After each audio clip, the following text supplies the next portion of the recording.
నేను 15 ఏళ్ళు కొట్లాడి సాగు నోట్ల తలకాయ పెట్టి సచ్చేదాకా తెగబడి ఈ రాష్ట్రం సాధించి 10 ఏళ్ళు బ్రహ్మాండంగా అన్ని రకాల ప్రజలను కడుపులో పెట్టుకుని సాదుకున్నాం.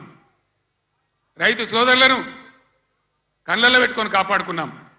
ఒక పాలసీ వ్యవసాయం ద్వారా రాష్ట్ర ఆదాయం పెంచాలని, రైతాంగాన్ని నిలబెట్టాలని అనేక మంచి స్కీములు పెట్టినాం. రైతు బందే వేయలే, ఏలటికి పూర్తి మందికి రాలే. పంటలు వచ్చినాయి, అవి కొనే దిక్కులేదు. కనీసం మద్దతు ధర పోగా 500 బోనస్ ఇస్తామన్నారు. బోనస్ బోగసేనా? బోనస్ వసూలు చేయన్నా? ఈ ప్రభుత్వాన్ని మెడలు వంచానా? వంచాలంటే మేము కొట్టి వంచాం, మీ ఓటు ద్వారానే వంచాలి. సిద్దిపేట వాళ్ళు మంచి దారి చూపించారు. హరీష్ నాయకత్వంలో పోస్ట్ కార్డుల ఉద్యమం చేస్తా ఉన్నారు. ఇవాళ ఇక్కడ సంగారెడ్డి ఈ వేదిక నుంచి నేను యావత్తు తెలంగాణ రైతాంగానికి పిలిపిస్తా ఉన్నా. 2 లక్షల రుణమాఫీ వెంటనే చేయాలని, ఎండిపోయిన పంటలకు 25,000 నష్టపరిహారం ఇవ్వాలని, ఎకరానికి బోనస్ ఖచ్చితంగా ఇవ్వాలని, వడ్లు వెంటనే కొనుగోలు చేయాలని రాష్ట్ర వ్యాప్తంగా రైతాంగం దయచేసి రేపటి నుంచే పోస్ట్ కార్డు ఉద్యమం మొదలు పెట్టాలని కూడా సిద్దిపేటను మార్గదర్శకంగా తీసుకొని చేయాలని నేను కోరుతా ఉన్నా. ఇవన్నీ చేయాలని అడిగితే ఇప్పుడే పోచారంగారు అన్నాడు. ఒక మంత్రి ఏమో రైతు బంధు అడిగితే చెప్పుతోని కొట్టిండ్రు అంటాడు. ఇంకో ముఖ్యమంత్రిని ఇవన్నీ ఏమైనాయి, ఎందుకు ఏమని గట్టిగా నిలదీస్తే ఏం మాట్లాడతారు లిల్లీ పుట్టుగాళ్ళు? నీ గుడ్లు వీకి గోటీలు ఆడుకుంటాము, నీ పేగులు తీసి మెడలేసుకుంటాము, నిన్ను పండబెట్టి తొక్కుతాము, నీ ముడ్డి మీద షెడ్డి లేకుండా షెడ్డీలు గుంజుకుంటాము.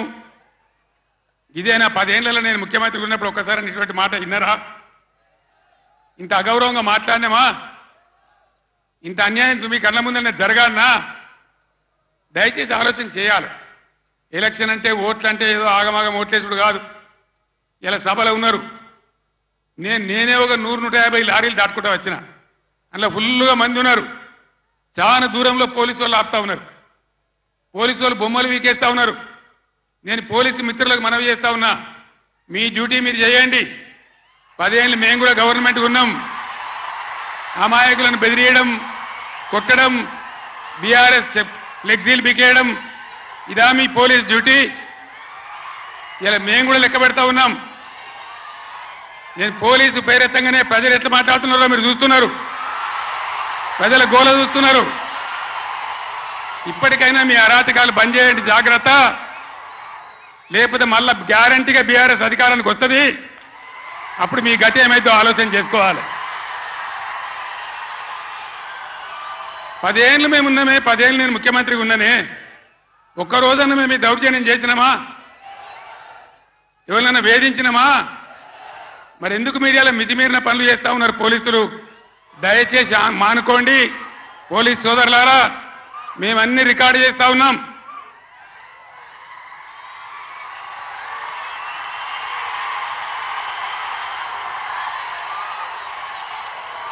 ఈ ప్రజల స్పందన చూసైనా మీరు మారాలి.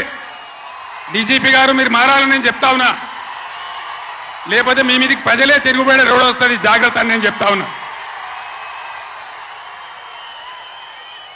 మా కార్యకర్త తెలంగాణ ఉద్యమకారుడు సల్వాజీ మాధవరావు అని కరీంనగర్ జిల్లా ధర్మారంలో, పెద్దపల్లి జిల్లాలో ఆయన సోషల్ మీడియాలో ఒక పోస్ట్ పెట్టిండని చెప్పి ఆయన మీద అక్రమ కేసులు పెట్టి ఇలా జైలు తరలించినారు. ఆయన కరీంనగర్ జైల్లో ఉన్నాడు.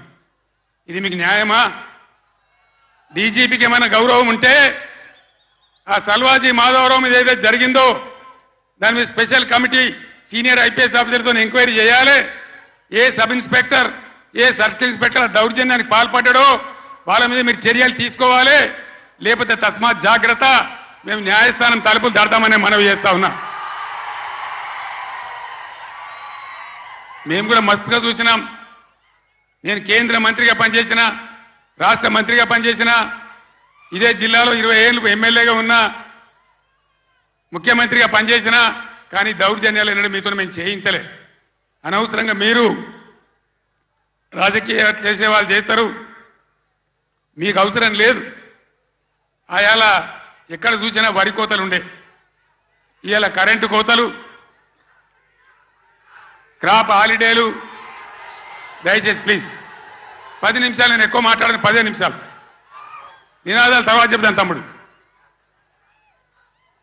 ఇదేంద్రా అంటే ఆ రోజు ఇవాళ ముఖ్యమంత్రి చెప్పిండు 2 లక్షల రుణమాఫీ డిసెంబర్ 9 తారీఖు.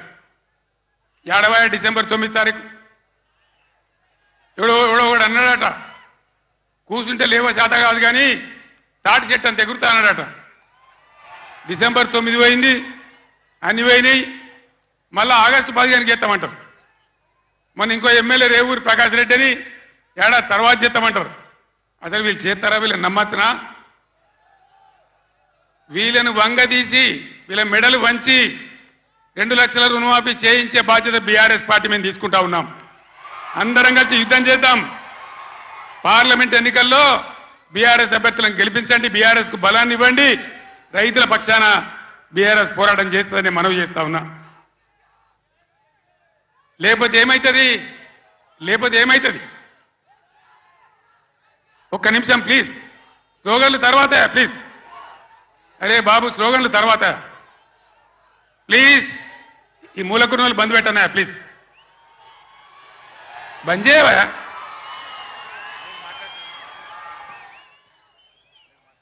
ఏం జరుగుతుంది చెప్పండి. ఒకసారి ఆలోచన చేయాలి ప్రజలు. ఓట్లు ఆగమాగం వేయద్దు, ఎవడో ఏదో చెప్తాడు. ఇదివరకే మొన్న దెబ్బతిన్నాం, మొన్న ఎలక్షన్లో దెబ్బతిన్నాం, కింది మీద అయిపోయినాం. ఎంత ధీమాగా ఉండ్రి రైతులు, ఎంత మంచిగా ఉండ్రి, ఎంత బ్రహ్మాండంగా ఉండే, ఎంత మంచిగా రైతు బంధు మీ బ్యాంకులో పడుతుండే, కరెంట్ ఎంత మంచిగా వచ్చేది, చెల్లుకుంటలు ఎట్లా నిండి ఉండే, ఏ విధంగా నీళ్ళు వస్తుండే, మీ డబ్బులు ఎట్లా కొన్నాము. ఇవాళ తప్పుడు వానలు పడే పరిస్థితులున్నాయి. అక్కడక్కడ తెచ్చిన వాళ్ళు వడ్లు తడిచిపోతున్నాయి, కాంటాలు పెట్టలేరు, కొనుగోలు జరుగుతలేదు. దాని మీద గవర్నమెంట్కు నియంత్రణ లేదు. అందువల్ల దయచేసి మేము కడుపులో పెట్టుకొని కాపాడిన రైతులు ఇలా ఆగమాగం అవుతా ఉన్నారు. రైతు బంధు రాకపోతే అప్పుల పాలైండ్రు, లక్షల కొద్ది మోటార్లు కాలినాయి, ట్రాన్స్ఫార్మర్లు కాలినాయి. 3 ఎకరాలు వేసిన 1 ఎకరమే పండింది. ఆ ఎకరం పండిన దాన్ని కూడా కొనే దిక్కు లేదు. డబ్బులు ఇస్తారో ఈరోజు తెలుస్తలేదు, మద్దతు ధర వత్తలేదు, బోనస్ వత్తలేదు. బోనస్ బోగస్ కానియద్దు, అందరం కలిసి కొట్లాడాలి. నేను ముఖ్యమంత్రికి, రాష్ట్ర ప్రభుత్వానికి హెచ్చరిక చేస్తా ఉన్నా. బోనస్ పేరు మీద మీరు తప్పించుకోలేరు. దానికి ఎలక్షన్ కమిషన్ అడ్డం రాదు. మేము కూడా మీద కంప్లైంట్ ఇయ్యము. ఏ రైతుకు ఎంత బాకీ ఉంటారో అంత బోనస్ చిట్టీలు కూడా ఇలా రాసి ఇవ్వండి. ఎలక్షన్లలో బాండ్లు రాసి ఇచ్చారు కదా, అదే పద్ధతిలో ఇలా వాళ్ళకి బాండ్ ఇచ్చినట్టుగా ఇవ్వండి. మీకు అంత కాదంటే ఎలక్షన్ తెల్లారి ఇవ్వండి. కానీ బోనస్ ఎగబెడతామంటే మాత్రం ఇబ్బంది అయ్యే పరిస్థితి ఉంటుందని మనవి చేస్తా ఉన్నా. మిషన్ భగీరథ 6 సంవత్సరాలు ఇంట్లో ఆ ఇంట్లోనే నల్లా వచ్చి నీళ్లు దుంకితే ఎంత బ్రహ్మాండంగా మనం పండగ చేసుకున్నాం. ఒక ఆడబిడ్డ కనవల్లే, రోడ్డు మీద బిందెలు కనవల్లే, నీళ్ళ ట్యాంకర్లు కనవల్లే. ఇవాళ ఏం గతి చేస్తా ఉన్నారు? మళ్ళీ నీళ్ళ ట్యాంకర్లు ఎందుకు వస్తున్నాయి? ఆ లంబాడి తండ బాయి పేరుందో నాకు తెలియదు. ఆ బాయి చిమ్నీ బాయ్ అని మా ఇంటికే నీళ్ళు వస్తున్నాయని నేను పోయిన ఎలక్షన్లో లంబాడి తండకు పోయి చెప్పింది. మరి ఇవాళ మళ్ళీ ట్యాంకర్లు ఎందుకు వస్తున్నాయి? మంచినీళ్ళకి ఎందుకు బాధ పెడుతున్నారు? అంటే శాతగాని ప్రభుత్వం ఉంది, అసమర్థులున్నారు, ఉన్న వసతులు కూడా వాడుకోవత్తలేదు. 9 ఏళ్ళు నడిచిన కరెంటు ఇయ్యత్తలేదు, 6 ఏళ్ళు నడిచిన నల్లా నీళ్ళు ఇయ్యత్తలేదు. రైతులను కాపాడే పరిస్థితి లేదు, రైతు బంధించే పరిస్థితి లేదు. ఈ విధంగా మళ్ళా మొదటికి తెస్తా ఉన్నారు. ఎన్ని మాటలు మాట్లాడినారు? కళ్యాణ లక్ష్మి ₹1,00,000 కాదు, తులం బంగారం ఇస్తాం. ఇచ్చిన రాయనన్న ఒకింటికన్నా వచ్చిందా తులం బంగారం? మరి ఇట్లే కూర్చుందామా? నేను ఎక్కువ గంటల పట్టలు ఉపన్యాసం చెప్పా, 10 నిమిషాల్లో ముగించుదాం. ఏం జరుగుతుందో ఒకసారి ఆలోచన చేయండి. ఇన్ని వాగ్దానాలు చేసి, ఇన్ని మాటలు చెప్పి, మీ ఓట్లు తీసుకొని అధికారంలోకి వచ్చి ఇవాళ అన్నీ ఎగబెట్టి మళ్ళా ఎలక్షన్లో వచ్చి ఓట్లు అడుగుతారు. ఎట్లా వేస్తారు ఓట్లు? నాకు అర్థం కాదు. వేస్తే ఏమవుతుంది? ఏం జరుగుతుంది వేస్తే? మేము ఎన్ని చెప్పి, ఎన్ని అబద్ధాలు చెప్పినా మళ్ళా మాకే గుద్దిండ్రని ఆయనతో ఏం లేకుంటే ఎగబెడతారు. ఇలా ఉల్టా గుద్ది బీఆర్ఎస్ని గెలిపిస్తేనే బీఆర్ఎస్ మొత్తం ప్రభుత్వం మెడలు వంచుతుంది, మీకు న్యాయం జరుగుద్ది తప్ప వేరే విధంగా జరగదని చెప్పి నేను తెలియజేస్తా ఉన్నా.